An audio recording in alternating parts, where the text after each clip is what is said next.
What's going on, everybody? This is your boy, the Sports Dr. Spock, Mickey, coming with another reaction video. I know you guys like the wrestling reaction videos, so I'm going to continue to bring at least one a week to you. This one is about the Honky Tonk Man, a.k.a. Will Ferris. He's going to speak on why he lost to the Ultimate Warrior in seconds to lose the Intercontinental Championship back in SummerSlam. I believe that was SummerSlam 88. So without any further, ado, Mr. Ferris. Your matches with Ricky Steamboat. Long 20-minute, 25-minute matches that were really, really good. Everyone wanted to see. I was the kind of a heel, the bad guy that everyone wanted to see get beat. It didn't matter who beat me.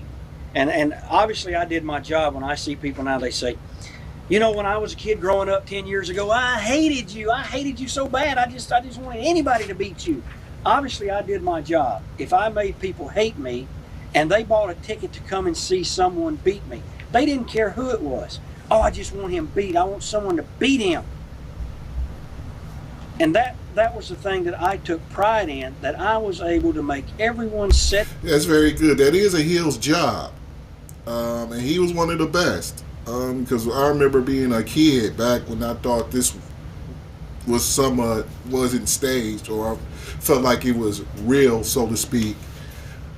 I always wanted to see the Honky Tonk Man lose because I felt like he thought he could sing and dance, and he looked like Elvis, and I thought he was an Elvis copycat. I just wanted to see him lose, and he always talked so much shit that I couldn't wait to see somebody whoop this dude's ass. He really did have that attitude, so he was a really good heel. Go ahead, Honky. Sitting out there in TV land, buy a ticket to see me get beat. The sad part about myself and the Steamboat thing was, after I defeated Ricky and I got the belt because he wanted to take time off, was he dropped out of sight and didn't come back and work any matches with me. We could have done sellout business because he's a great babyface. He's one of the best in the business. Right. He rates up there in the top 10 guys. He could have great How matches. about your with match with Beefcake at WrestleMania 4? Beefcake, not bad. We had a nice little run.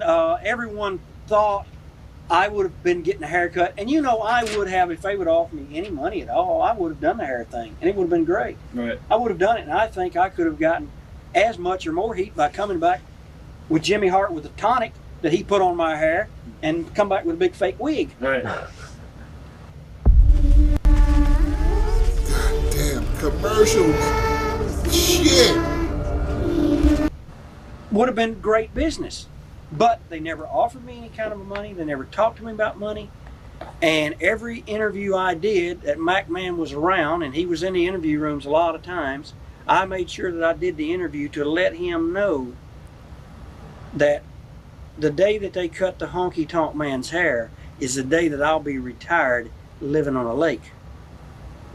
I let him know subtly through those interviews that don't even think about it. Right. Don't even think about it unless you're going to come with some kind of payday. Now, we go to the WrestleManias and we make, I think I made $7,000 or $8,000 for that WrestleMania. And then you got Hogan in the main event of WrestleMania making $1, $2, $3 million. Is there a discrepancy in pay? Come on. How about Ultimate Warrior? But that was Hulk Hogan, though. Well, gosh.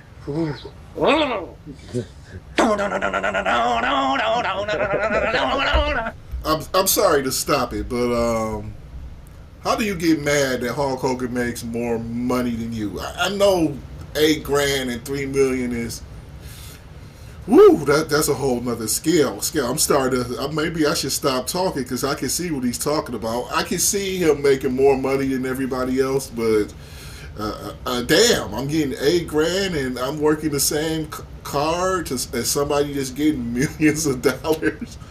Woo, can you at least give me 40 or 50 grand? I just changed my mind in mid-sentence just thinking about that shit. Holy Christ. Was he out there? Man, just protect yourself, brother. I was going into the program with him Hercules had worked the program with him, and I hadn't seen it. I just heard about it because I was in the different towns back then. When they were bringing guys along, they usually put the bring along guys in the C town, the Scranton, Pennsylvanians, and the places like that. But they were working these matches, and I guess it was just deadly. I mean, they were just beating each other to death because Hercules, big strong guy, steroided up. Here's a Warrior, steroided up. He was into amphetamines heavy, you know. Right. So anyway, I go to Hercules and I say, Herc, I'm gonna have to start working with this guy. How is he? Right. It's always important to find out how some guy is. How is he? He said, you're gonna dread getting up in the morning. That's what they said. Dread Everything getting up in the heard. morning. He said, yeah. Why is that? Because you know what you got to face that night. Right. You got to be kidding me. He said, brother, just watch yourself. He said, I don't know. You know how to work and everything. You could probably work with him. Me and him just went out there and beat the shit out of each other. You know, Herc was a good worker. Right. He tells me I know how to work. I said, you know, you know how to work too. He's all we did is beat the shit out of each other. He's deadly. I'm sorry that how this is Holy positioned. Christ, was he deadly. But you know, I was with him for about 6 months. All I could do, I did, was protect myself. Is I taught him to slow down and to relax. Rick Rude owes a debt of gratitude. He taught him actually how to work. Rick Rude took him 20-minute matches every night, high spots, did a lot of stuff with him, and ended up having a really good match at a SummerSlam or one of those pay-per-views with him. And then he went on to work with Dino Bravo and then on with Hogan, and then Warrior's turned out to be an okay worker now. He lost some of that appeal, I think, to the crowd, because for him to go out there and go 20 minutes is like putting Goldberg in the ring for 20 minutes. Right, You want to see this guy do 3 minutes and the jackhammer. You want to see the Warrior come in, shake the ropes, run, bing, bing, bing, bing, bing, hit the guy 1, 2, 3. That's what you want to see. I think one of the biggest pops of all time, though, was when he came through the curtain at Madison Square Garden at the SummerSlam, when I said, I don't care who's out here, I want to wrestle anybody, it doesn't matter to me, bring out anybody, nobody can beat me. And they hit his music, and that place went absolutely bananas. And he hit the ring, bing, bing, bing, give me the flying shoulder block, splash me 1, 2, 3. It erupted. The place erupted. Didn't regret doing that job at all, because Vince was a businessman to me about that. Right.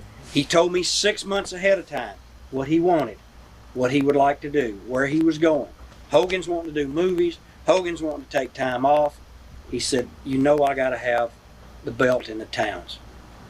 Talking about the world champions. I said, I understand. He said, I know that this guy can't work a fucking lick. But he said, I want you to go out there. He said, work with the guy in the front row. He said, I just need to get him over. I'm going to push him all the way. I said, I'll do it. Came down to the match at Madison Square Garden. They asked for a finish. They said, we need to get him over. How do you want to do it? And that, to me, is the way to treat a guy in this business. A young guy breaking in, you tell him, hey, go out there, shut your mouth, do the job. You know what? Not just to cut the Honky Tonk Man off. I remember watching the Iron Claw movie and Fritz saying to Kerry about how he could work circles. This is when Kerry had the Intercontinental belt around Warrior. He used Warrior's real name because I guess Kerry and the Warrior were boys when they wrestled down in Dallas. And he was like, when you going to get a world title shot? He couldn't hold a candle to you. Like, Kerry could work circles. Kerry with 1 foot could work circles. See, a lot of people didn't know that Kerry only had 1 foot. That's how good. How well he worked. But let me quit marking, as they say, and let Wayne finish. Go ahead, Wayne. An older guy in the business. Here's what we need to do. Here's why. how would you like to do it? Since I'm the one that's having to do it, let me have some input. And they asked me, and I said, I think it needs to be fast. The faster, the better.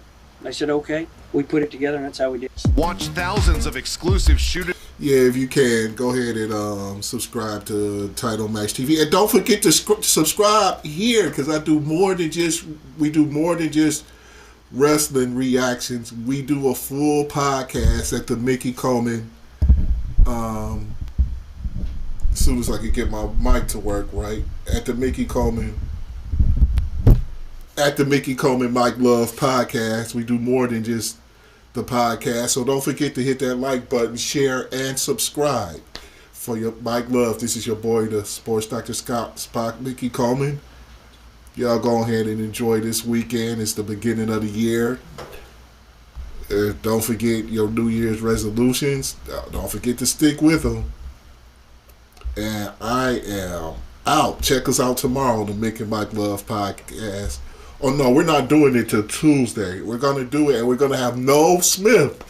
Nove will be joining us on the Mick and Mike Love podcast on Tuesday. We're going to do a special podcast reviewing Netflix premiere of Raw. Take it easy.